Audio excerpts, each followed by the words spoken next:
नमस्कार साथियों, एक बार फिर से स्वागत है the smart study online platform Jaipur पे। आज हम असिस्टेंट प्रोफेसर जीके पेपर 14 की डिस्कस करेंगे कि इसमें 100 क्वेश्चन दिए गए, किस प्रकार के प्रश्नों का लेवल था, आपने उसका क्या आंसर किया, कि वास्तव में उसका क्या आंसर होना चाहिए था। ये सारी बातें इस पेपर में, आज वाले पेपर में हम बात करेंगे।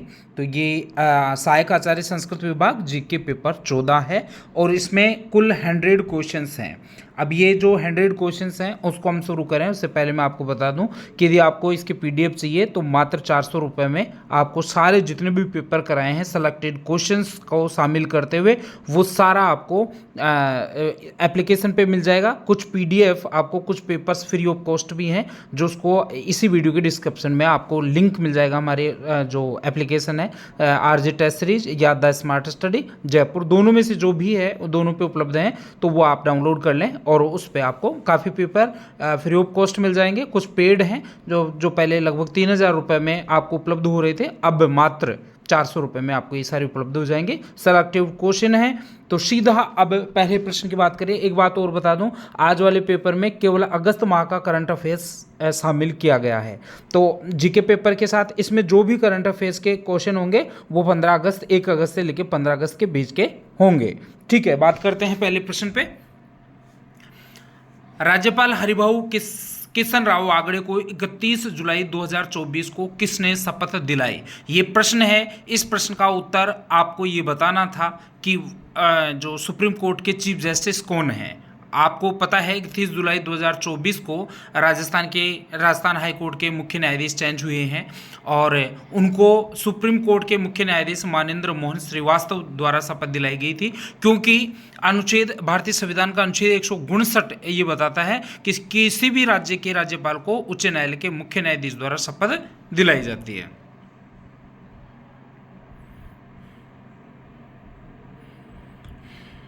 ठीक है,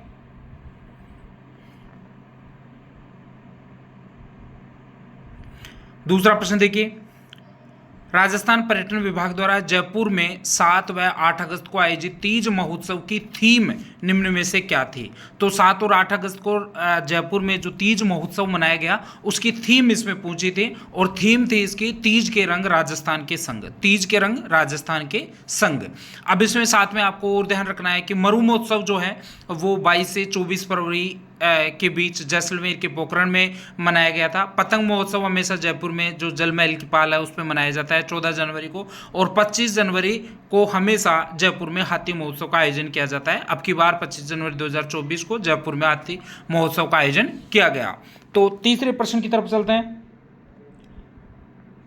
राजस्थान की पहली महिला आईपीएस अधिकारी कौन थी जिनका 31 जुलाई 2024 को सेवा काल पूरा हुआ है? तो ये बहुत ही महत्वपूर्ण प्रश्न है। इसमें आपका जो नीना सिंह है, नीना सिंह वो राजस्थान राज्य की पहली महिला आईपीएस अधिकारी थी। 1989 के बैच की थी। और शेष जो आपकी सौम्या गुर्जर हैं वर्तमान में जयपुर नगर निगम जो ग्रेटर है उसकी मेयर हैं, और सिंगापुर में वर्ल्ड सिटी समिट में भारत का प्रतिनिधित्व इन्होंने किया है। जबकि जो कमला है वो जोधपुर की हैं और परिवार कल्याण विभाग के अंतर्गत उत्कृष्ट कार्य करने के लिए राज्य स्तरीय प्रथम पुरस्कार इनको दिया गया है। इस प्रकार जो चारों विकल्प हैं आपके इसमें दिए गए हैं वो सारे यहाँ पर मेंशन है।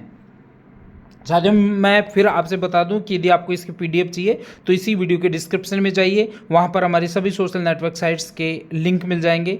तो वहां से आप किसी भी सोशल नेटवर्क साइट्स को ज्वाइन कीजिए और वहां पे आप इसको पीडीएफ को प्राप्त कर सकते हैं।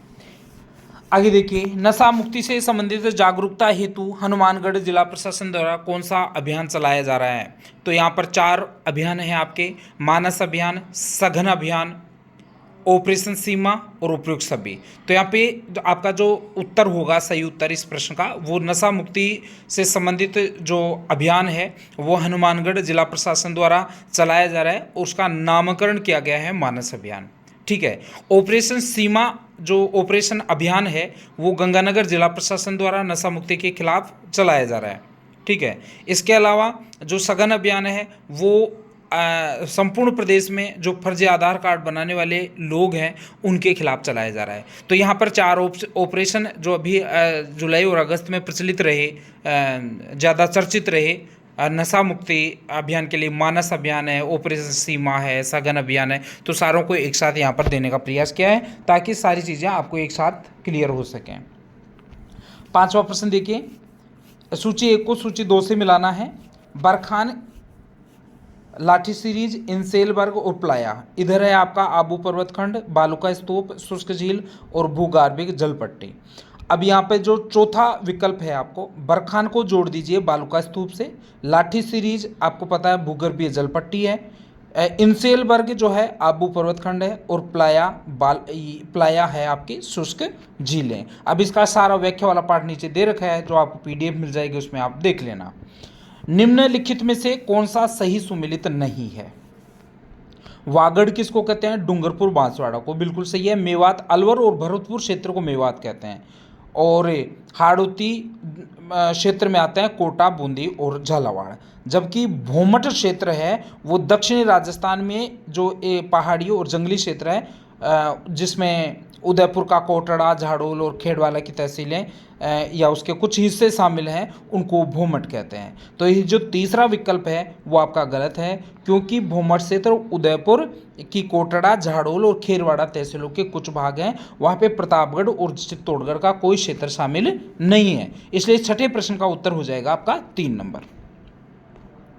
एक बात और बता दूं मैं साथियों आपको, यदि आपको assistant professor Sanskrit education GK paper की विशिष्ट तैयारी अंतिम रूप से चयनित प्रश्न की करनी है, तो बहुत जल्दी मैं आपके लिए ये सीरीज लेके आ रहा हूँ, जिसमें पिछली बार मैंने सभी जो राजस्थान के जितने भी संस्थान थे उनके सब की टेस्ट सीरीज का सार आपके पास उपलब्ध करवाया था 1 लाइनर क्वेश्चंस के रूप में, जिसमें से लगभग ऐसे मान लो 70% के लगभग आपका कवरेज उसमें हो गया था। तो मैं कोशिश करूंगा आपकी बार भी जो महत्वपूर्ण प्रश्न है जनवरी से लेके जो है आपके अगस्त 15 या ऐसे मान लो 25 अगस्त तक का उसमें कवर करेंगे, और निश्चित रूप से आपको लाभप्रद होने वाला है।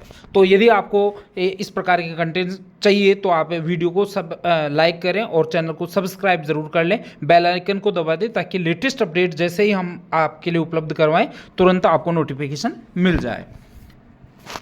7वां प्रश्न देखिए, बूंदी जिले में स्थित पहाड़ियों को क्या कहते हैं? तो बूंदी जिले की जो पहाड़ियां हैं उनको आडावाल पर्वत कहा जाता है, और मगरा क्षेत्र उदयपुर का उत्तरी पश्चिमी जो पर्वतीय भाग है उसको कहा जाता है। ठीक है, आगे देखिए 8वां प्रश्न देखिए, निम्नलिखित में से कौन सी चोटी दक्षिणी अरावली श्रृंखला में अवस्थित नहीं है? मतलब 3 चोटी तो दक्षिण अरावली में है और चौथी चोटी नहीं है, क्योंकि शेर, दिलवाड़ा और कमलनाथ तो राजस्थान में जो अरावली पर्वत श्रृंखला की चोटियां ही हैं, जबकि बिलाली जो है तो वो दक्षिणी अरावली श्रृंखला में अवस्थित नहीं है। बिलाली की पहाड़ियां जयपुर और अलवर सीमा पर स्थित हैं, इसलिए चौथा विकल्प आपको सही बताना था। एक्चुअली में बिलाली जो है वो एक गाँव भी है, और वहाँ पे जो पर्वत है वो आपके जयपुर और अलवर सीमा पर स्थित है। 9वां प्रश्न देखिए जो विशेष प्रकार की जो ये अतिवृष्टि, अनावृष्टि, इस प्रकार की जो भी प्राकृतिक आपदाएं हैं उनसे संबंधित बहुत सारे प्रश्न आजकल RPSC द्वारा पूछे जाते हैं। तो हर एक पेपर में इस प्रकार के प्रश्नों का एक प्रश्न कम से कम मैंने शामिल करने का प्रयास किया है, ताकि ये सारी चीज़ें बार बार रिपीट हों और आप उसको कवर कर पाएँ। राजस्थान में सहसा मूसा अकाल निम्न में से कब पड़ा था? तो आपको पता है 1842-43 में सहसा मूसा पड़ा था, 1899 अर्थात सम्मत 1956 में आपका छप्पनी अकाल पड़ा था, और 1962 में राज्य का जो मेवाड़ अंचल है वहाँ पर भी भयंकर अकाल पड़ा था। तो ये 3 जो ऑप्शन है वो आपको ध्यान रखना है, 1819 का, 1899 का, 1842-43 का और 1962 का। 1962 का कम महत्वपूर्ण है, लेकिन ये छप्पनिया अकाल और सहसा मूसा अभियान जो है वो बहुत ही महत्वपूर्ण परीक्षा की दृष्टि से बनते हैं और बार बार प्रश्न इसमें पूछे जाते हैं। निम्नलिखित में से कौन सा युग्म सुमेलित नहीं है? देखिए, हमीर रासो जोधराज, भाषा भूषण, खेतसी चारण, भीम विलास दुर्साडा और कथा उषा पुराण सुरजनदास पूनिया। तो यहां पर जो तीसरा विकल्प है साथियों वो आपका गलत हो जाएगा, क्योंकि हमीर रासो जो है उसके रचयिता जोधराज हैं। ठीक है, और भाषा भारत हैं, वो कवि खेतसी चारण है। इसके अलावा भीम विलास किशन जी द्वारा लिखी हुई है, और कथा उषा पुराण सुरजनदास पूनिया की है। तो भीम विलास किशन जी जो दुर्साडा के वंशज थे वो होता तो ज़्यादा अच्छा था। ठीक है। 11वां प्रश्न देखिए, यहाँ पर कुछ नृत्य दिए हुए हैं और संबंधित समुदाय दिए हुए हैं, आपको उसको सुमेलित करना है। पनिहारी, चरी, मावलिया, चक्री, और इधर जातियां हैं गुर्जर, कालबेलिया, कंजर और काथोड़ी। तो आपको पता है साथियों, पनिहारी कालबेलिया जो महिला हैं उनके द्वारा नृत्य किया जाता है। चरी नृत्य जो है वो गुर्जर महिलाओं द्वारा किशनगढ़ अजमेर क्षेत्र में आयोजित किया जाता है। मावलिया जो लोक नृत्य है वो काथोड़ी जनजाति द्वारा किया जाता है, और चक्री का संबंध कंजर जाति से है। तो यहाँ पर जो दूसरा विकल्प आपका 2, 1, 4, 3 वो सही आंसर आपके लिए हो जाता। 12वां प्रश्न देखिए, निम्नलिखित में से कौन सा युग्म सुमेलित नहीं है? निम्नलिखित में से कौन सा युग्म सुमेलित नहीं है? यहाँ पर आपका जो है मृदंग अवनद वाद्य है, मंजिरा घन वाद्य है, शंख तत्वाद्य नहीं है, क्योंकि शंख तो उसमें तो फूंक दे के हम उसको बजाते हैं, तो तत्वाद्य तो होता है जिसमें तार होते हैं, लेकिन शंख में तार नहीं होते, शंख में फूंक दे के उसको बजाते हैं। तो यहाँ पर तीसरा विकल्प गलत हो जाएगा, और बांसुरी सुशिर वाद्य है, ये भी सही है।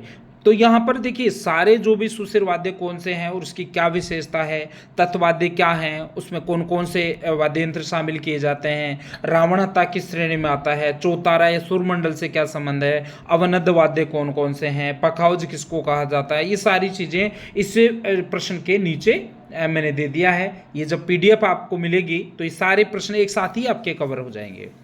13वां प्रश्न देखिए, करणी माता मंदिर के संदर्भ में निम्नलिखित कथनों पर विचार कीजिए। करणी माता मंदिर के संदर्भ में निम्नलिखित कथनों पर विचार कीजिए। मुख्य मंदिर देशनोक में है, बिल्कुल सही है, करणी माता का मंदिर देशनोक बीकानेर में स्थित है। अलवर के राजा बख्तावर सिंह ने इस मंदिर में निर्माण कार्य करवाए थे, ये भी सही है। इस मंदिर में सावन भादो कढ़ाई मौजूद है, और करणी माता का लोकगीत सबसे लंबा है। यहाँ पर देखिए विकल्प 1, 2 और 3 तो सही हैं। करणी माता का मंदिर देशनोक बीकानेर में ही है, और अलवर का राजा जो बख्तावर सिंह है उसने इस मंदिर में निर्माण कार्य करवाए थे। इसके साहित्यिक साक्ष्य, ऐतिहासिक साक्ष्य प्राप्त होते हैं, और इस मंदिर में सावन भादो कढ़ाई भी मौजूद है, ये भी साक्ष्य प्राप्त होते हैं। लेकिन करणी माता का लोकगीत सबसे लंबा है, ये वाक्य गलत है, क्योंकि करणी माता का नहीं, लोकगीत जो सबसे लंबा है वो जीण माता का है। ठीक है, तो यहाँ पर 1, 2 और 3 विकल्प सही हो जाएंगे, चौथा विकल्प। ठीक है, अब 14वें प्रश्न की तरफ चलते हैं। नाना लाल गंधर्व, जयदयाल सोनी, ठाकुर ओंकार सिंह, हमीद बेग आदि किस ख्याल शैली से संबंधित हैं? तो यहाँ पर देखिए साथियों, ये तुरा कलंगी जो ख्याल है उससे संबंधित हैं। तुकनगीर और साहली उसके प्रवर्तक माने जाते हैं, और जयदयाल सोनी ने इस ख्याल को नई पहचान दी थी। वर्तमान में नाना लाल गंधर्व इसके प्रमुख कलाकार हैं। चंग इस ख्याल शैली का प्रमुख वाद्य है। इसमें जो संवाद बोले जाते हैं उनको बोल कहा जाता है। और अलवर का अली बख्श ख्याल भी प्रसिद्ध है। कुचामनी ख्याल से संबंध क्या है, शेखावटी ख्याल क्या है, हेला ख्याल के प्रेरक कौन है, सारी चीज़ें यहाँ पर मेंशन कर दी हैं। आपको जब PDF मिले उसमें उनको ज़रूर देखिएगा साथियों। और यदि आपको इसको एप्लीकेशन डाउनलोड करते हैं आपका RJ टेस्ट सीरीज, तो इसमें सारी PDF आपको बाकायदा ऑनलाइन टेस्ट सीरीज के साथ मिल जाएंगे। निम्नलिखित को सुमेलित कीजिए। जलीय संरचना और जिला, कीर्ति मोरी तालाब, नोलखा बावड़ी, अब इनकी संगमरमर का कुआं और रानी जी की बावड़ी। यहाँ पर 4 स्थान हैं, उन चारों का आपको इस तरीके से बताना था।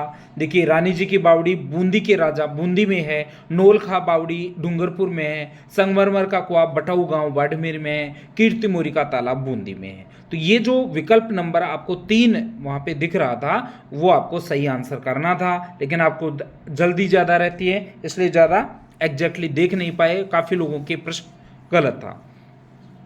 जयपुर में हाल ही में आयोजित राइजिंग राजस्थान इन्वेस्टमेंट समिट का मुख्य उद्देश्य निम्न में से क्या था? ये प्रश्न थोड़ा विकल्प चेंज हो गए, तो इसका नीचे व्याख्या वाले पार्ट में आप एक बार देख लेना। इसका उद्देश्य राज्य में देश विदेश की कंपनियों को निवेश बढ़ाना। ठीक है, 17वां प्रश्न देखिए।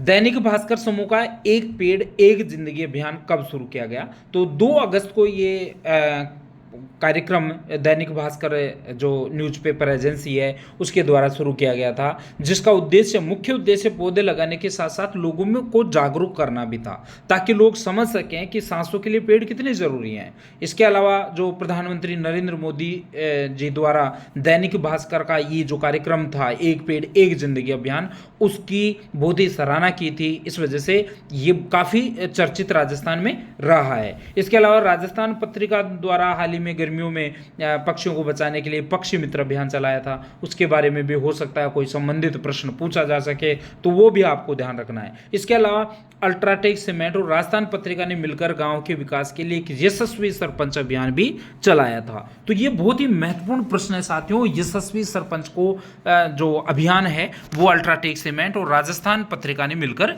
चलाया था।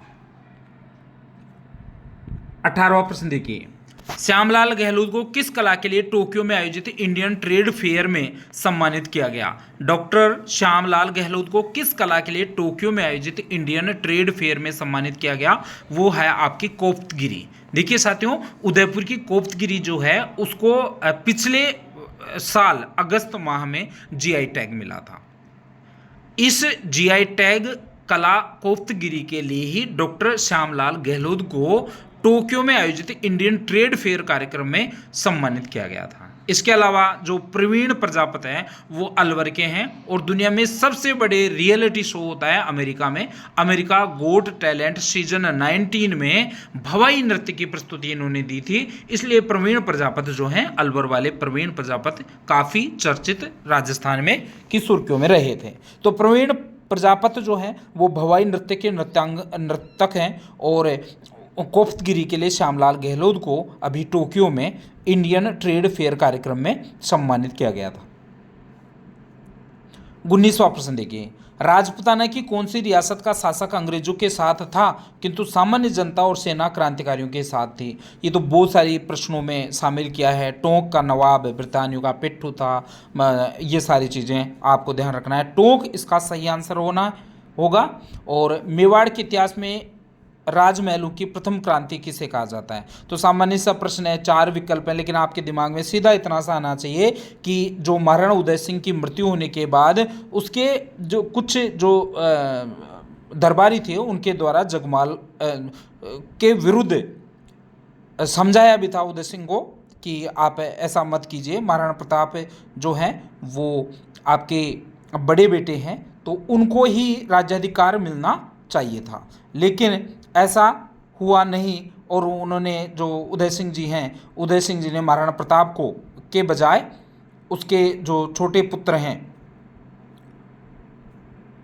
जगमाल, उनको शासक बना दिया था। तो उस जगमाल को हटाकर जो है महाराणा प्रताप को राज्य सिंहासन पर जो सरदारों द्वारा बैठाया गया था, उस क्रिया को राजमहलों की प्रथम क्रांति कहा जाता है। 21वां प्रश्न देखिए, 1857 की क्रांति के समय निम्न में से कौन भरतपुर का पॉलिटिकल एजेंट था? तो भरतपुर का पॉलिटिकल एजेंट आपका पता है मोरिसन था। और 1857 की क्रांति के समय कोटा में बर्टन था, जोधपुर में मैकमेसन था, भरतपुर में मोरिसन, उदयपुर में सोवर, सिरोही में जेडी हॉल था।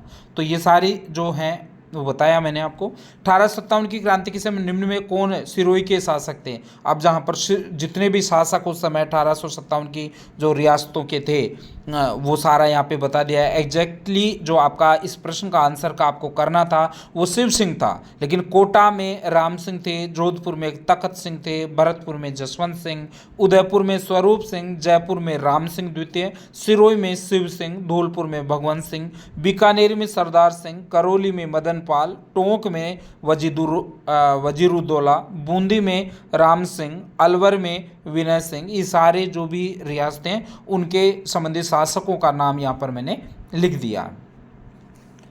तो किसी भी प्रकार का यदि प्रश्न पूछा जाए तो आपको ये प्रश्न बता देना है।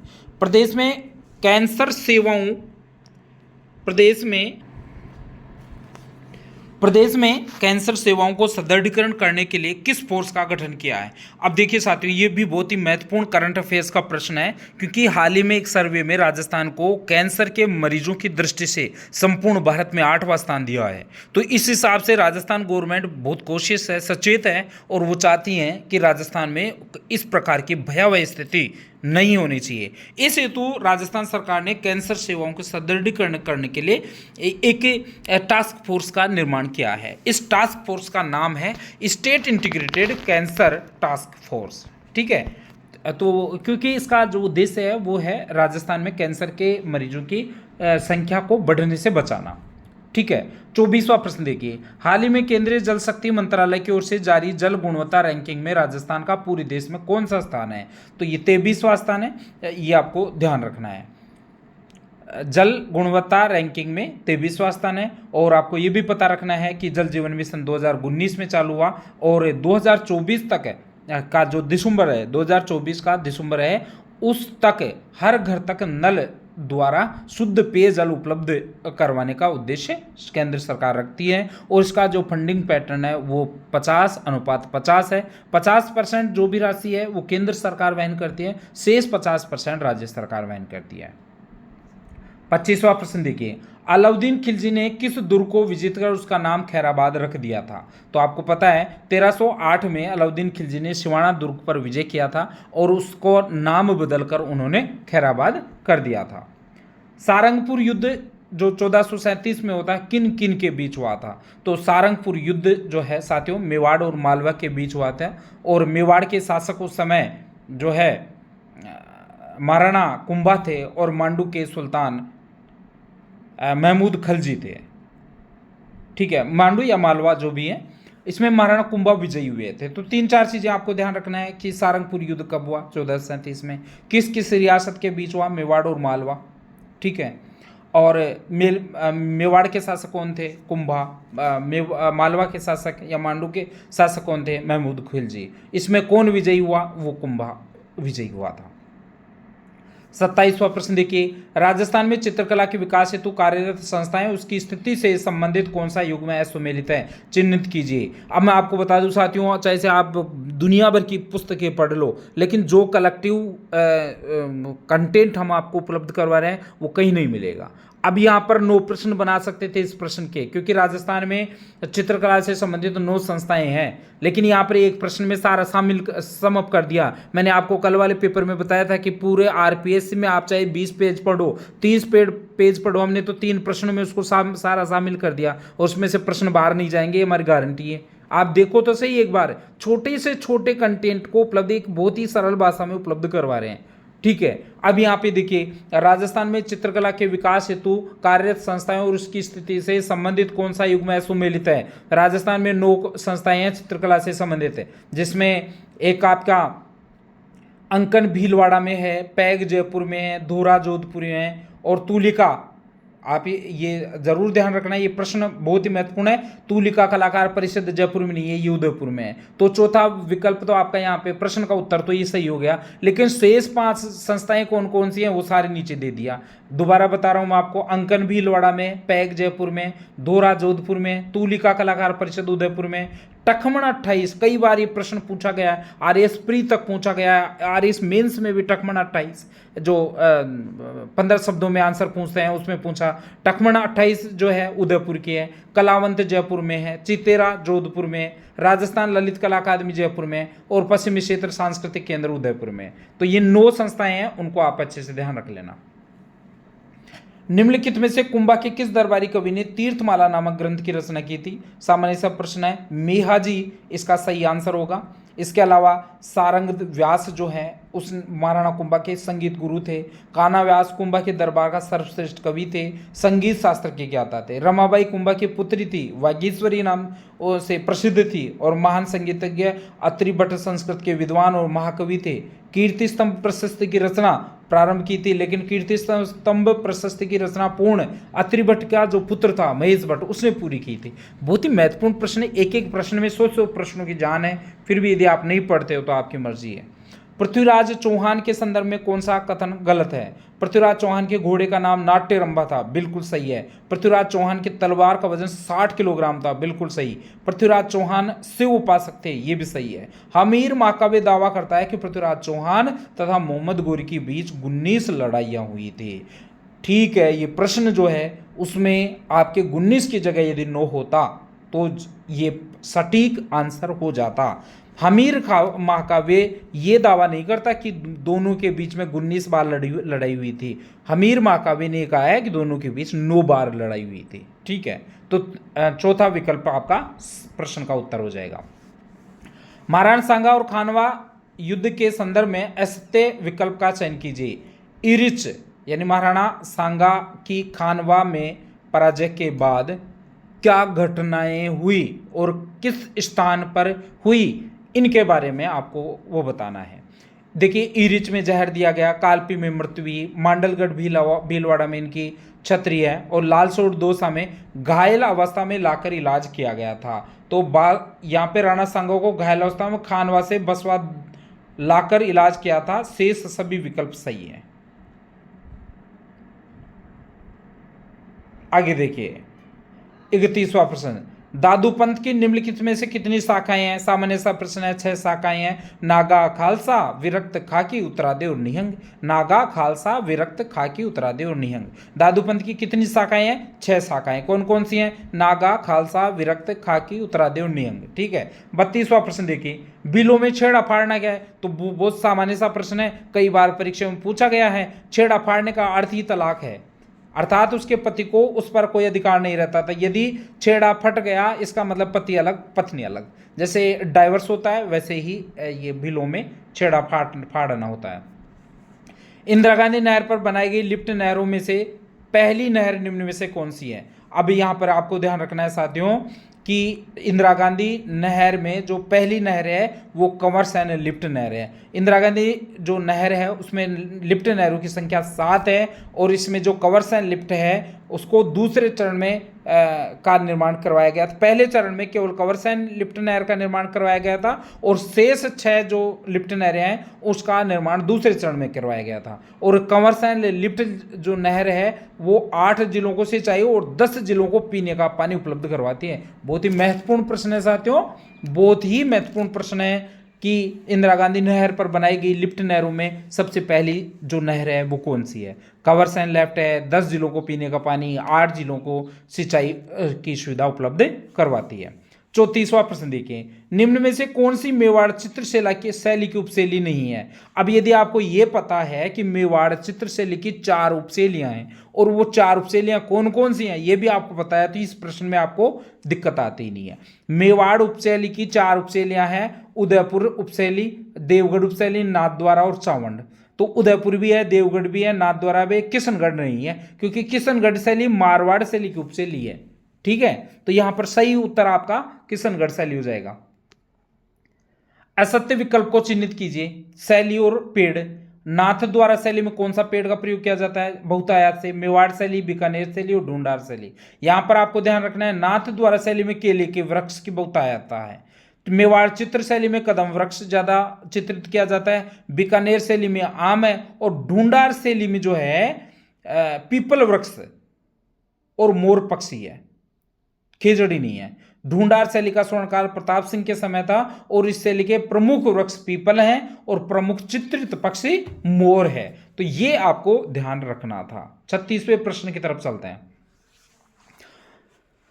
साथियों। यदि अभी तक आपने वीडियो को लाइक नहीं किया तो प्लीज वीडियो को लाइक करें, ताकि जितने ज्यादा लाइक करोगे उतना ज्यादा अच्छा कंटेंट हम आप लोगों के लिए उपलब्ध करवाएंगे। निम्न में से कौन सा विकल्प सत्य है? धींगा गणगौर, वैशाख गणगौर तृतीया को उदयपुर में मनाई जाती है, बिल्कुल सही है। फूल डोल उत्सव शाहपुरा भीलवाड़ा में राम स्नेही संप्रदाय द्वारा बनाया जाता है। अब यहां पे देखो, प्रत्येक प्रश्न में जो 4 विकल्प हैं, प्रत्येक विकल्प से 2-2 प्रश्न तैयार हो रहे हैं आपके। पहला विकल्प देखिए, धींगा गणगौर। अब धींगा गणगौर कब मनाई जाती है और कहां मनाई जाती है? फूल डोल उत्सव कब मनाया जाता है, किसके द्वारा मनाया जाता है? कोडामार होली बिना अजमेर में मनाई जाती है। बिना ईसर की गवर की पूजा जोधपुर में नहीं की जाती है। ये चौथा विकल्प गलत है। ऊपर वाले 3 सही हैं, चौथा गलत है क्योंकि बिना ईसर की गवर की पूजा जैसलमेर में की जाती है, जोधपुर में नहीं की जाती। 37वें प्रश्न की तरफ चलते हैं।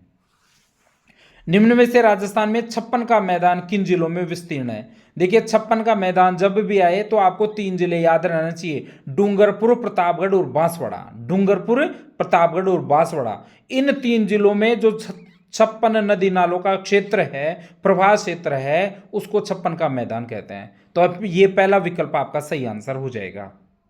38वां प्रश्न देखिए, तेज तेज बोलने का यही मतलब है कि 1 घंटे में हमें 100 प्रश्न करने होते हैं, तो ज्यादा समझाने लग गए तो फिर वो 100 प्रश्न हो नहीं पाएंगे, और अभी आपके पास इतना टाइम है नहीं।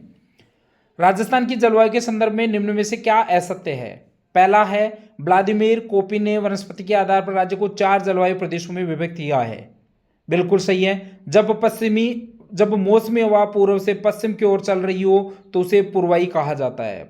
बिल्कुल सही है। पश्चिमी रेतीले मैदान की पूर्वी सीमा 50 सेंटीमीटर समवर्षा रेखा से निर्धारित करती है, ये भी सही है। और राज्य के रेतीले शुष्क मैदान और अर्ध शुष्क मैदान को 30 सेंटीमीटर वर्षा रेखा से निर्धारित किया जाता है, ये गलत है, क्योंकि यहाँ 30 सेंटीमीटर के बजाय 25 सेंटीमीटर आना चाहिए था, क्योंकि रेतीले शुष्क मैदान और अर्ध शुष्क मैदान को 25 सेंटीमीटर सम वर्षा रेखा जो है वो विभाजित करती है, 30 सेंटीमीटर नहीं। ठीक है, चौथा विकल्प आपका आपके प्रश्न का उत्तर हो जाएगा। कांठल नाम किससे संबंधित है? तो कांठल जो आपका प्रतापगढ़ और उसके आसपास का जो भी क्षेत्र है उसको कांठल के नाम से कहा जाता है, तो प्रतापगढ़ को कांठल कह सकते हैं। राजस्थान के 13 नदी बेसिनों में कुल सतही जल की संभाव्यता कितनी है? बहुत ही महत्वपूर्ण प्रश्न है।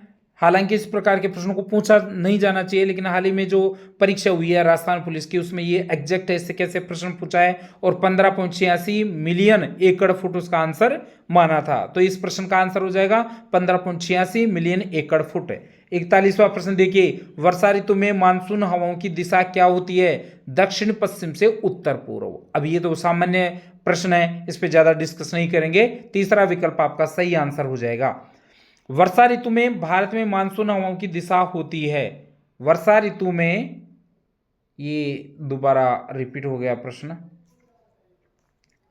हाल ही में सैंड फ्लाई मक्खी से फैलने वाला चांदीपुर वायरस का पहला रोगी प्रदेश के किस जिले में मिला है? बहुत ही महत्वपूर्ण प्रश्न है, करंट अफेयर्स का प्रश्न है, और अगस्त महीने का करंट अफेयर्स मैंने इस प्रश्न पे पत्र में शामिल किया है। तो यहां पर डूंगरपुर जिले को आपको ध्यान रखना है। यहां पर चांदीपुर वायरस का पहला उदाहरण, पहला रोगी डूंगरपुर जिले में मिला है। और प्रदेश में कंकाणी जोधपुर आयुष्मान आरोग्य मंदिर भारत सरकार का पहला क्वालिटी सर्टिफाइड केंद्र बना है, ये भी आपको ध्यान रखना है। कंकाणी जोधपुर आयुष्मान आरोग्य मंदिर जो है उसको भारत सरकार का पहला क्वालिटी सर्टिफाइड केंद्र बनाया है। इस प्रश्न से इसका संबंध नहीं है, लेकिन करंट अफेयर्स की दृष्टि से महत्वपूर्ण है, इसलिए इस प्रश्न को नीचे डाला है। 44वां प्रश्न देखिए, मुख्यमंत्री भजनलाल शर्मा ने राजस्थान की प्रथम फ्लाइंग अकादमी का उद्घाटन निम्न में से कहाँ किया है? तो ये जो प्रश्न है उसका उत्तर किशनगढ़ है साथियों, क्योंकि बजट 2024-25 में आपके किशनगढ़, अजमेर में, हमीरगढ़ भीलवाड़ा में और झालावाड़ में, इन 3 जगह फ्लाइंग स्कूल खोलने की घोषणा की थी। तो हमीरगढ़ और झालावाड़ का तो इस प्रश्न के विकल्पों में है नहीं, किशनगढ़ है, तो वो किशनगढ़ आपका सही आंसर हो जाएगा। 45वां प्रश्न देखिए, स्पेस एजेंसी नासा ने विश्व के सबसे बड़े सोलर पार्क की सैटेलाइट फोटो जारी की है, ये संयंत्र कहाँ है? तो नासा ने विश्व के सबसे बड़ा सोलर पार्क कहाँ है? आपके बड़ला जोधपुर में ही है। इसकी क्षमता है, वो कैपेसिटी 2245 मेगावाट की है, और इस सोलर पार्क को 4 चरणों में विभाजित किया जाएगा। प्रथम फेज 65 मेगावाट की होगी, दूसरी 680 मेगावाट की होगी, तीसरी 1000 मेगावाट की होगी, और चौथे फेज में 500 मेगावाट सौर ऊर्जा का उत्पादन किया जाएगा। 46वां प्रश्न देखिए, आरपीएससी के वर्तमान में कार्यवाहक अध्यक्ष निम्न में से किसे बनाया गया है? तो ये तो आपको सामान्य से प्रश्न है, कैलाश संजय मीणा को कार्यवाहक अध्यक्ष बनाया गया है, और सुर्खियों में रहा था, तो आपको न्यूज़पेपर जरूर पढ़ना चाहिए। संजय श्रोत्रिय पहले थे, और आरपीएससी के वर्तमान में जो अध्यक्ष हैं वो भी पूछे जा सकते हैं, तो नीचे मैंने वर्तमान में जो भी अध्यक्ष हैं वो डाल दिए हैं। संगीता आर्य है, मंजू शर्मा है, कर्नल केसरी सिंह राठौड़ है, कैलाश चंद मीणा है, और प्रोफेसर अयूब खान का नाम जरूर ध्यान रखना, क्योंकि माइनॉरिटी से संबंधित हैं। और तो प्रश्न पूछा जा सकता है, निम्न में से कौन सा सदस्य आरपीएससी का सदस्य है जो माइनॉरिटी से संबंधित रखता है? और चारों नाम मुस्लिम नाम रखेंगे, तो वहां पे आपको आपको कंफ्यूज होगा, अयूब खान का नाम आपको जरूर याद रखना है। कैलाश चंद्र मीणा का नाम आपको सबको याद है, अयूब खान का नाम जरूर याद रखना। और संगीता आर्य और मंजू शर्मा ये 2 महिला सदस्य हैं। ठीक है। 47वां प्रश्न है, राजस्थान राज्य सहकारी स्पिनिंग और जिनिंग मिल्स लिमिटेड की स्थापना निम्न में से कब की गई? तो ये 1 अप्रैल 1993 को इसकी स्थापना की गई थी और स्थापना जयपुर में की गई थी, जिसका मुख्य उद्देश्य था सहकारी और निजी क्षेत्र की जो भी सूती वस्त्र मिलें हैं उनको कंट्रोल बनाए रखना, उन पर नियंत्रण बनाए रखना। 48वां प्रश्न देखिए, डॉक्टर हरि मोहन सक्सेना के अनुसार राजस्थान के धरातलीय बनावट के संबंध में निम्न में से कौन सा विकल्प संगत नहीं है?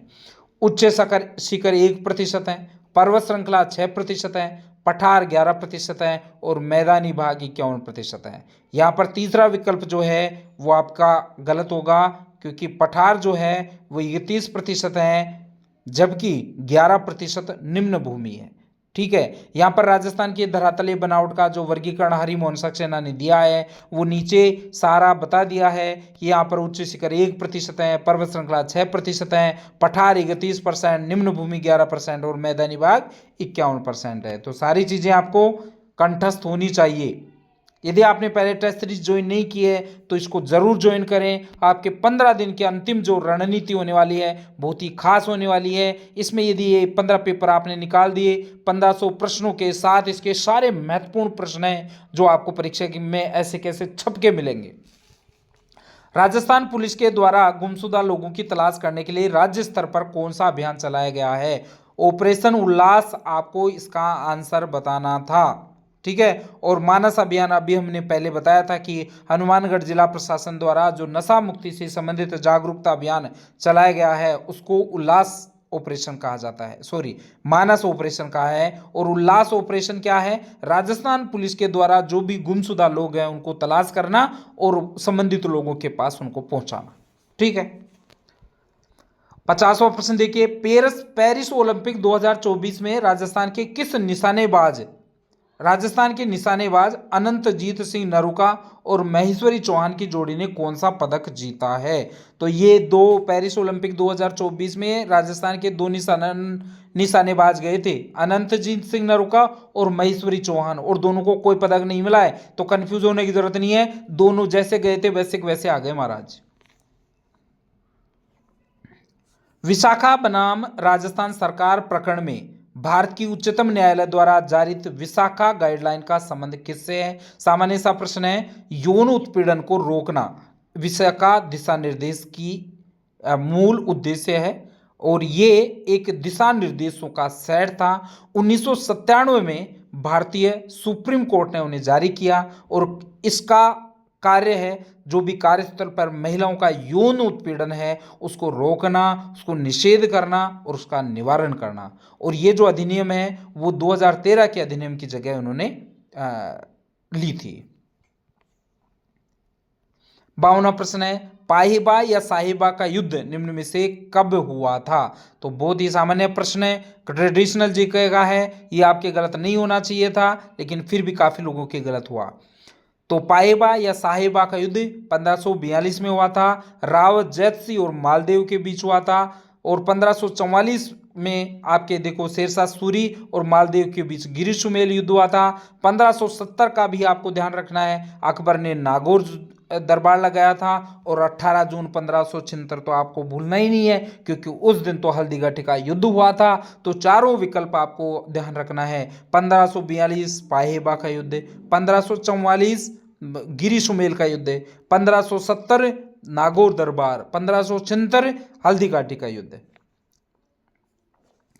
53वां प्रश्न देखिए, महाराणा प्रताप के दरबारी मित्र चक्रपाणि मिश्र ने निम्न में से कौन सा ग्रंथ नहीं लिखा? तो आपको पता होना चाहिए साथियों, चक्रपाणि मिश्र ने जो ग्रंथ लिखे थे वो 4 लिखे थे। कौन कौन से?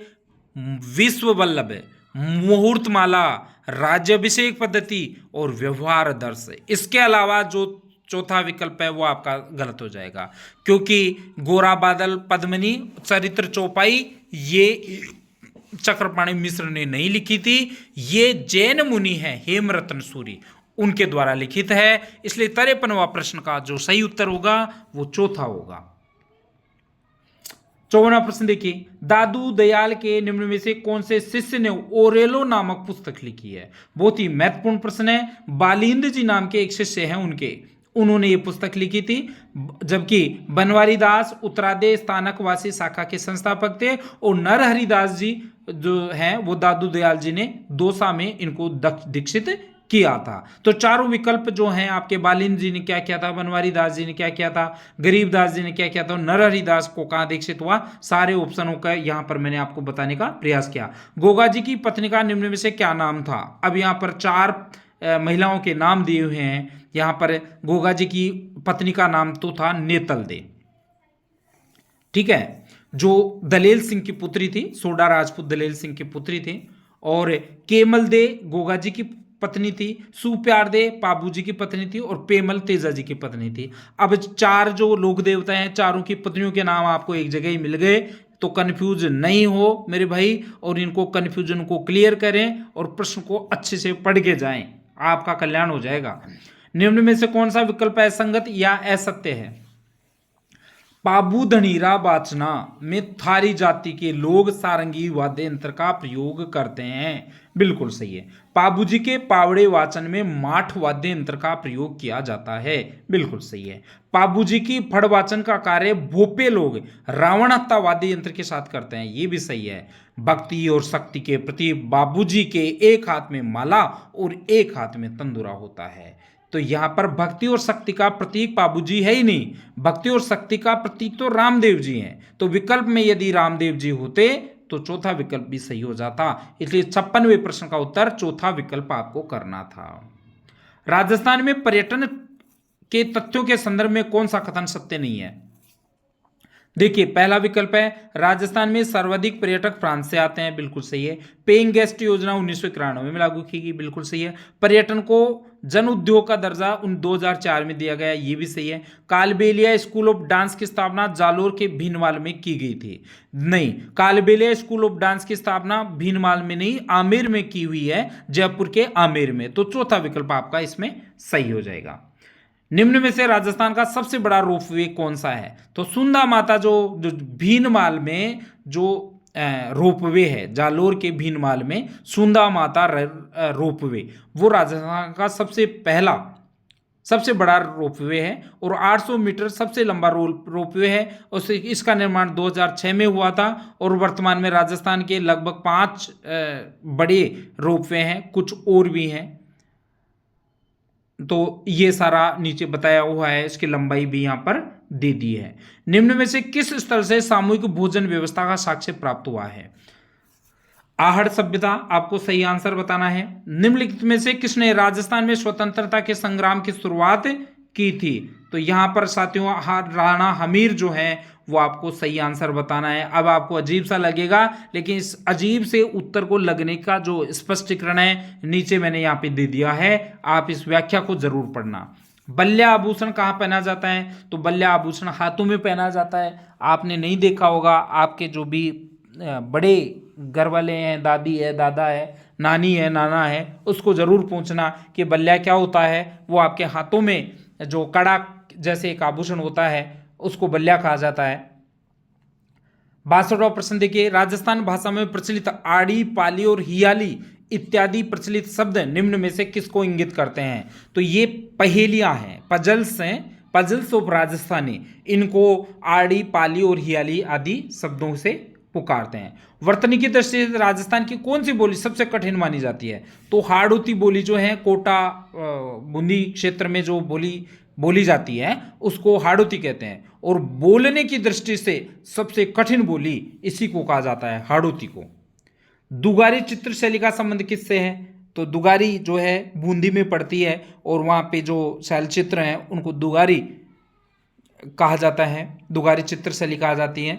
और बूंदी शैली के चित्रों में हाथी और चित्तीदार हिरण, मोर इत्यादि जानवरों को विशेष रूप से चित्रित किया गया है। इसमें भगवान राम को समर्पित एक पुराना मंदिर भी है, जहाँ रामायण और कृष्ण रामलीला को दर्शाती प्राचीन दीवार चित्रों पर अवशेष हैं।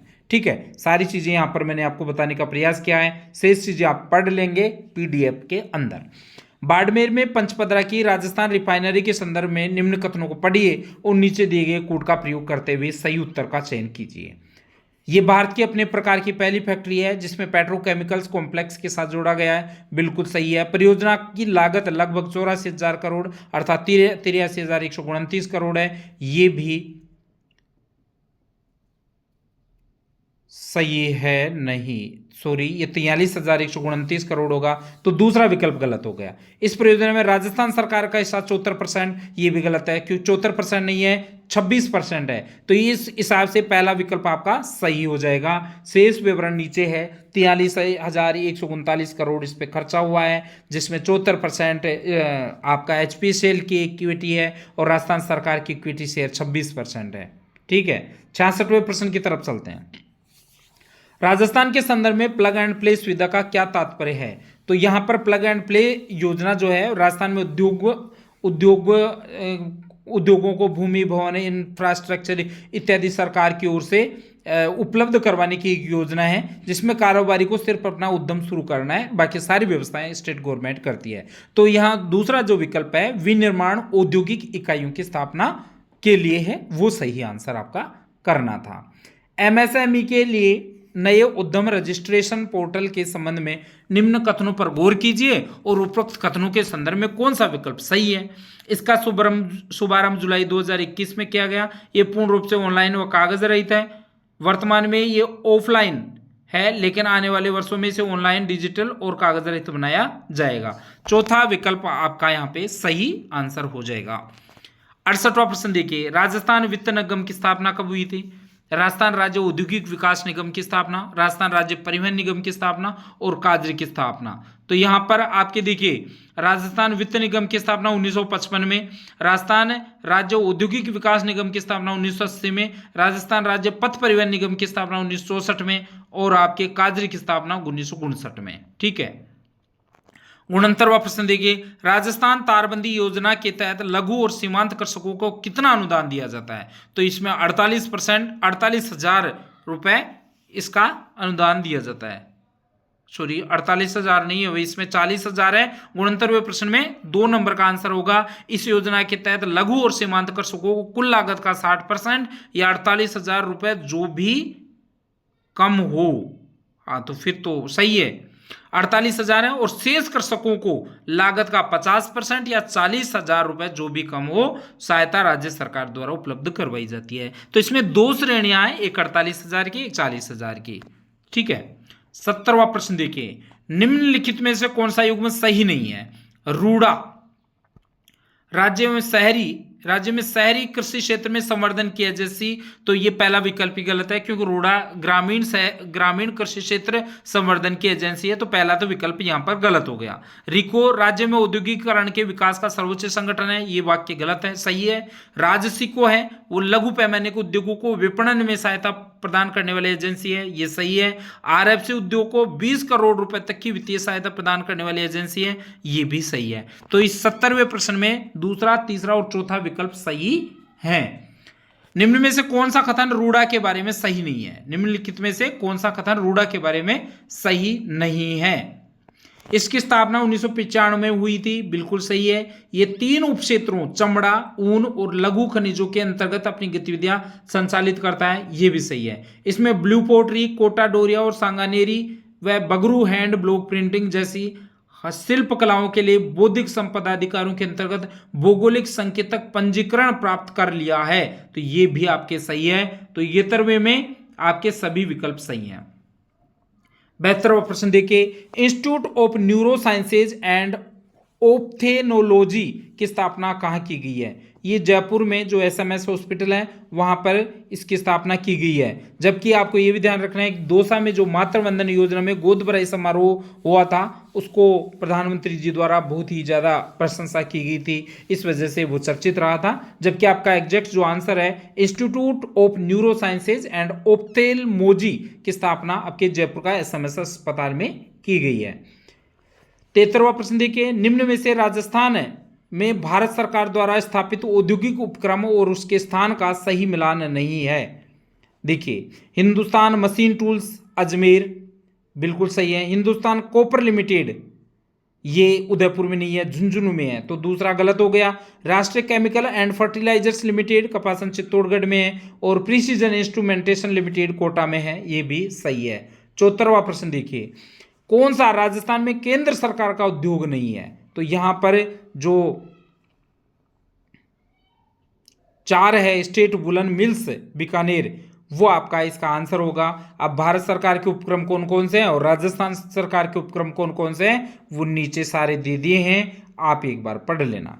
75वां प्रश्न देखिए, एक तरफ नृत्य है, एक तरफ संबंधित जनजाति है। अब आपको नृत्यों को संबंधित जनजाति से मिलाना है।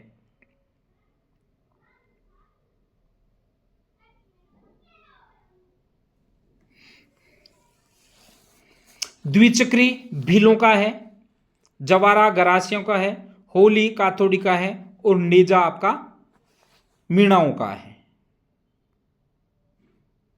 सॉरी, यहां देखिए उपरोक्त चारों कथन युगल करते हैं। द्विचक्री भीलों का है, जवारा गरासिया और होली काथोड़ी, और नेजा भीलों मीणों का नहीं है, भीलों का है भाई। अब देखिए 76वां प्रश्न देखिए, हाथीमना, मोरिया, मावलिया और शिकारी। इधर जनजाति हैं गरासिया, काथोड़ी, सहरिया और भील। हाथीमना जो है भीलों का लोक नृत्य है, मोरिया गरासियों का है, मावलिया काथोड़ियों का है, शिकारी शहरियों का है। ये सारा नीचे बता दिया है। 77वां प्रश्न देखिए, मेवाड़, भरतपुर और जयपुर में भगवान कृष्ण के जीवन चरित्र पर आधारित लीला रास लीला किसके द्वारा शुरू की गई थी? तो यहां पर जो इसका सही आंसर होगा वो आपके रास लीला वल्लभाचार्य द्वारा शुरू की गई थी और शिवलाल कुमावत ने इसके उसको विशेष स्वरूप प्रदान किया था। और गोस्वामी तुलसीदास जी ने रामलीला की शुरुआत की गई थी, तो मोतीलाल जी जाट ने इसको रासधारी नाटक लिखा था। आपको ये भी ध्यान रखना है कि जो मूकाभिनय आधारित जो रामलीला है वो बिसाऊ की प्रसिद्ध है। 78वां प्रश्न है, नारो का स्वांग निम्न में से कहाँ का प्रसिद्ध है? नारो का स्वांग जो है वो मांडलगढ़ भीलवाड़ा का प्रसिद्ध है। इसके अलावा थानवेट के जलवायु वर्गीकरण के मुख्य आधार क्या थे? थानवेट के जलवायु वर्गीकरण 1931 के मुख्य आधार क्या थे? वो हैं ए और सी दोनों, वर्षण को प्रभावित और तापीय दक्षता। 80वां प्रश्न देखिए, राजस्थान मरुस्थल में ग्रीष्मकाल की रात्रि में तापमान में आकस्मिक गिरावट होती है, जिसका कारण क्या है? तो इसका कारण होगा आपका पहला विकल्प वायुमंडल में उच्च शुष्कता, स्वच्छ आसमान, रेतीली मिट्टी और वनस्पति की कमी। राजस्थान में धूल भरी आंधियां चलने के लिए आवश्यक दशा कौन सी है? तो जो समन्वय क्रियाएं हैं उसके आधार पे ही, उसके अनुसार ही धूल भरी आंधियां डस्ट स्टॉर्म चलती हैं। तो आपका तीसरे नंबर का विकल्प यहां पर सही आंसर हो जाएगा। वर को जादू टोने से बचाने के लिए वधु पक्ष की स्त्रियों द्वारा सीठने या गाली गीत के रूप में गाया जाने वाला लोकगीत निम्न में से कौन सा है? तो ये जो वर को जादू टोने से बचाने के लिए जो लोकगीत गाया जाता है उसको कामण कहा जाता है, जबकि ओल्यू एक लोकगीत है जो बेटी की विदाई के अवसर पर सूर्य भगवान को तेज न चमकने हेतु प्रार्थना स्वरूप गाया जाता है।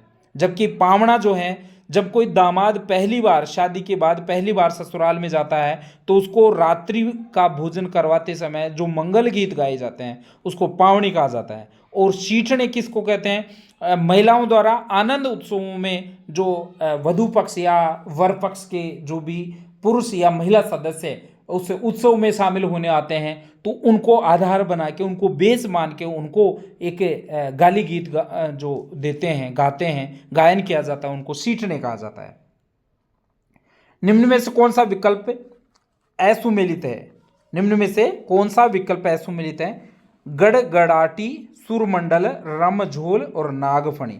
यहाँ पर एक तरफ उनका वाद्ययंत्र है, एक तरफ उसकी श्रेणी है। तो आपको सही आंसर बताना है कि गड़गड़ाटी अवनद या ताल है, सुरमंडल तत्वाद्य से बना हुआ है, रमझोल चोट या आघात से होता है, नागफणी तत्वाद्य श्रेणी में नहीं आता। नागफणी सुशिर वाद्य यंत्र है, इसमें फूंक देने पर इसमें आवाज निकलती है। ठीक है। 84, निम्न में से खड़दावणों कहाँ पहना जाता है? बहुत ही महत्वपूर्ण प्रश्न है। हथेली के पृष्ठभाग पर पहने जाने वाला सोना या चांदी का जो आभूषण होता है, पृष्ठभाग पे, हथेली के पृष्ठभाग पर खड़गाउणों पहना जाता है। तो यहां पर हथेली आपका सही आंसर बताना था। 85वां प्रश्न देखिए, निम्न में से कौन सा वस्त्र प्रसूता स्त्री हेतु निर्धारित है?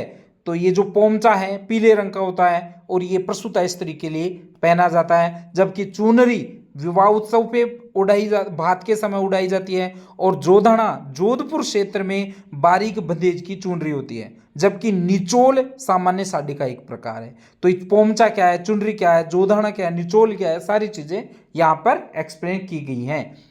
निम्न में से आदिवासी वस्त्रों का कौन सा युग्म असंगत है? डेपाड़ा तंग धोती है, बिल्कुल सही है। खोयतू कमर की लंगोटी है, बिल्कुल सही है।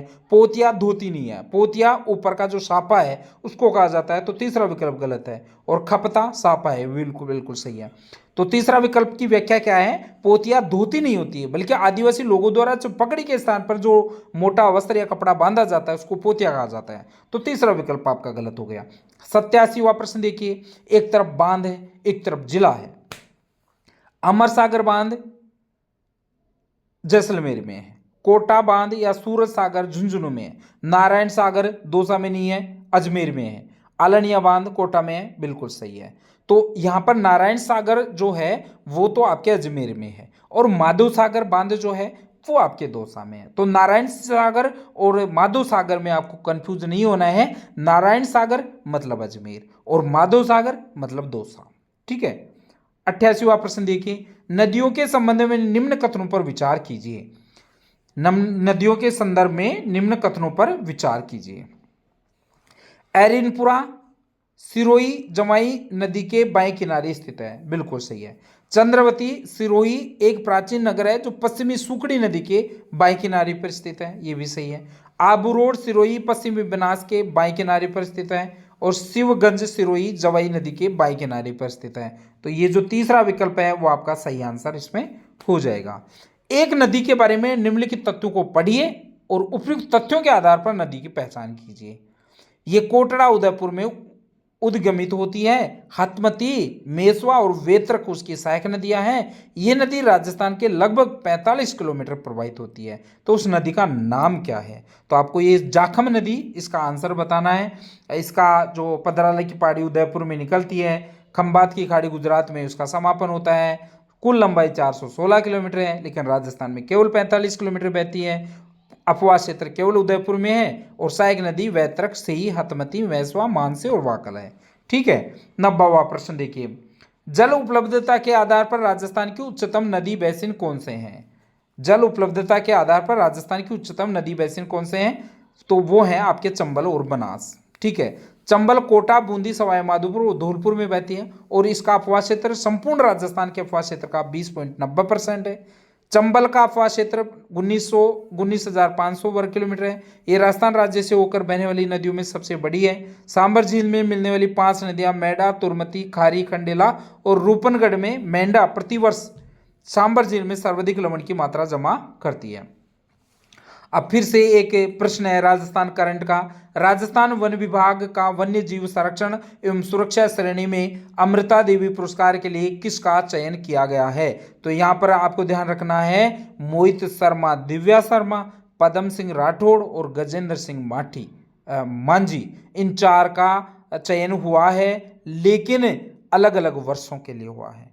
वर्ष 2023 के लिए मोहित शर्मा और दिव्या शर्मा जो जयपुर के हैं उनका चयन हुआ है। वर्ष 2021 के लिए उदयपुर के पदम सिंह राठौड़ का चयन हुआ है, और वर्ष 2020 के लिए नागौर के गजेंद्र सिंह मांझी का चयन हुआ है, ठीक है। 7 अगस्त 2024 को 75वां राज्य स्तरीय वन महोत्सव में मुख्यमंत्री भजनलाल शर्मा ने वन महोत्सव का शुभारंभ किया था, ये भी आपको ध्यान रखना है। असत्य कथन का चयन कीजिए। राजसमंद झील एकमात्र ऐसी झील है जिसका नाम जिले पर रखा गया है, बिल्कुल सही है। राजसमंद झील का निर्माण 1680 ईडी में महाराणा राज सिंह ने गोमती नदी पर किया था, बिल्कुल सही है। पुष्कर झील में कुल 52 घाटों में सबसे बड़ा घाट क्वीन मेरी जनाना घाट है, नहीं, क्वीन मेरी जनाना घाट नहीं है, गौ माता घाट या महात्मा गांधी घाट है जो सबसे बड़ा है। तो तीसरा गलत है। पुष्कर एक ज्वालामुखी निर्मित झील है जिसे कोकण तीर्थ भी कहा जाता है, तो ये भी सही है। अब यहां पर देखिए व्याख्या, पुष्कर झील पर 52 घाट है। इनका निर्माण नाहर राव प्रतिहार ने करवाया था। इसमें सबसे बड़ा घाट महात्मा गांधी घाट है। क्वीन घाट या जनाना घाट का निर्माण इंग्लैंड की महारानी मेरी ने 1911 की जब भारत यात्रा की थी उसकी स्मरणार्थ इसमें करवाया था। 93वां प्रश्न देखिए, बिजोलिया किसान आंदोलन के दौरान निम्न में से किस क्रांतिकारों को जेल में डालने के विरोध में इन्हें छोड़ दो या हमें जेल दो का नारा दिया गया था? बिजोलिया किसान आंदोलन के दौरान निम्न में से किस क्रांतिकारी को जेल में डालने के विरोध में इन्हें छोड़ दो या हमें जेल दो का नारा दिया गया था? वो है आपके नारायण जी पटेल। देखिए साथियों, प्रथम विश्व युद्ध के दौरान चंदे के रूप में अंग्रेजों द्वारा किसानों से धन ऐंठा जा रहा था। तब बिजोलिया के एक नायक हैं नारायण पटेल, उनके द्वारा विरोध किया गया तो उन्हें जेल में डाल दिया गया। कालांतर में उपरमाल पंच बोर्ड के निर्देशानुसार किसानों के जत्थे इन्हें छोड़ दो या हमें जेल दो के नारे के साथ उग्र हो गए थे और परिणाम स्वरूप नारायण पटेल को अंग्रेजों द्वारा मुक्त कर दिया गया था। ठीक है। 94वां प्रश्न देखिए, निम्न में से कब और कहां पर राजस्थान का प्रथम महिला सम्मेलन आयोजित किया गया था? बहुत ही महत्वपूर्ण प्रश्न है साथियों। कटराथल में 25 अप्रैल 1934 को राजस्थान का प्रथम महिला सम्मेलन आयोजित किया गया था, जिसका नेतृत्व किशोरी देवी ने किया था। ठीक है। लगभग 10,000 किसान महिलाओं ने इसमें भाग लिया था और ये एक वो थे आपके देशराज जी ठाकुर, उसकी पत्नी थी उत्तमा देवी ने इस आंदोलन में बहुत ही तगड़ा भाषण दिया था, ओजस्वी भाषण दिया था। 21 जून 1934 को ढूंढलोद के ठाकुर ईश्वरी सिंह ने जयसिंहपुरा में खेत में हल चला रहे किसानों पर गोलियां चलाई थी। ये सारा जो किसान आंदोलन से संबंधित जो भी महत्वपूर्ण प्रश्न बन सकते हैं सारा यहाँ पर बताने का प्रयास किया है। राजस्थान हस्तशिल्प नीति 2022 की पालना में राज्य में हस्तशिल्प और हाथकरघा निदेशालय कहाँ स्थापित किया गया है? तो ये आपके जोधपुर में स्थापित किया गया है साथियों, ये आपको ध्यान रखना है। एक बार फिर से करंट अफेयर्स का प्रश्न, हाँ बिल्कुल करंट अफेयर्स का है। मरुधरा लोक कला एवं संगीत सेवा संस्थान जोधपुर द्वारा किसे मरुधरा गौरव सम्मान 2024 से सम्मानित किया गया है? तो बहुत ही महत्वपूर्ण प्रश्न है साथियों। मीता पंडित का नाम आपको ध्यान रखना है, जोधपुर की हैं मीता पंडित, जिनको मरुधरा लोक कला एवं संगीत सेवा संस्थान जोधपुर द्वारा ही मरुधरा गौरव सम्मान 2024 से नवाजा गया है। जबकि जो कालूराम सोनल है वो एक समाज सेवी हैं, सोशल सर्विस एक्टिविस्ट हैं और भारत भूटान समरसता रत्न अवार्ड 2024 से इसको सम्मानित किया गया है। जबकि मोहम्मद वकील जो हैं वो ब्रिक्स एशियाई चैम्बर ऑफ कॉमर्स मलेशिया के द्वारा ग्लोबल लीडरशिप अवार्ड इनको दिया गया है। 97वां देखो, हाल ही में यूके में आयोजित अंतर्राष्ट्रीय माइकोराइजा सम्मेलन में भारत का प्रतिनिधित्व निम्न में से किसने किया था? तो इस प्रश्न का सही उत्तर है आपका डॉक्टर कृष्णा सहारन। डॉक्टर कृष्णा सहारन हाल ही में यूके में आयोजित अंतर्राष्ट्रीय माइकोराइजा सम्मेलन में भारत का प्रतिनिधित्व डॉक्टर कृष्णा सहारन ने किया था। जबकि डॉक्टर मीनल चौहान जो है उन्होंने नोएडा फिल्म सिटी में इंडिया सुपर मॉडल प्रतियोगिता में उत्तर भारत की बेस्ट प्रोग्रामिंग मॉडल का टाइटल इनको दिया गया था। तो यहाँ पर मीनल चौहान को क्या दिया गया था, किस वजह से चर्चित रहे, कृष्णा सहारन क्या थी, नीना सिंह का मैंने अभी आपको बता ही दिया। तो प्रत्येक विकल्प का आपको सही आंसर यहाँ पर मिलेगा। राज्य सरकार द्वारा कहां पर स्टेट रिमोट सेंसिंग सेंटर का सब स्टेशन खोला जाएगा? तो ये बहुत ही सामान्य सा प्रश्न है लेकिन महत्वपूर्ण भी है। स्टेट सेंसिंग सेंटर जो है वो जोधपुर में स्थापित किया गया है।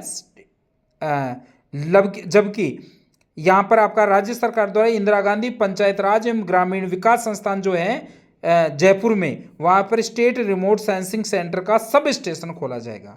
तो remote state remote sensing centre तो जोधपुर में और सब स्टेशन कहाँ है? आपकी इंदिरा गांधी पंचायत राज संस्थान विकास संस्थान जयपुर में इसकी स्थापना की जाएगी। 99वां प्रश्न देखिए, धौलपुर तथा रामगढ़ गैस आधारित बिजली क्षेत्र को कुशल संचालन के लिए राज्य सरकार ने किस केंद्रीय उपक्रम के साथ हाल ही में समझौता किया है? तो आपका ये प्रश्न का सही उत्तर होगा गेल इंडिया। ठीक है, गेल इंडिया के साथ ये समझौता क्या है? धौलपुर तथा रामगढ़ गैस आधारित बिजली क्षेत्र को कुशल संचालन के लिए RUVN और केंद्र सरकार के उपक्रम गेल इंडिया के साथ समझौता हुआ है। अब आज के अंतिम प्रश्न पे पहुंचे उससे पहले मैं फिर आपसे रिक्वेस्ट करूंगा, यदि आपको हमारा प्रयास अच्छा लगता है, आपको लगता है इससे आपको लाभ होने वाला है, तो वीडियो को लाइक करें। चैनल पर पहली बार आए हैं तो चैनल को सब्सक्राइब करें, बेल आइकन को दबाएं ताकि जैसे ही वीडियो अपलोड हो तुरंत आपको नोटिफिकेशन मिले और आप परीक्षा के दिनों में सेलेक्टिव कंटेंट आप तक पहुंचना सुनिश्चित हो सके।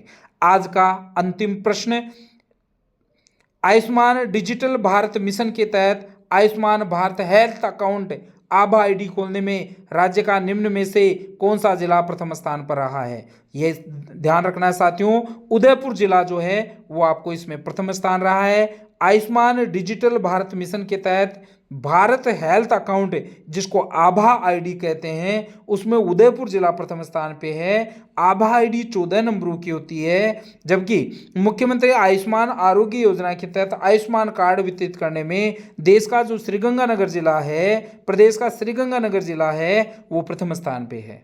8 अगस्त को मुख्यमंत्री ने आयुष्मान आरोग्य माह वाउचर योजना को पायलट प्रोजेक्ट के तहत भरतपुर, बारां, फलोदी जिलों में शुरू किया है। अब साथियों ये आज के 100 प्रश्न थे।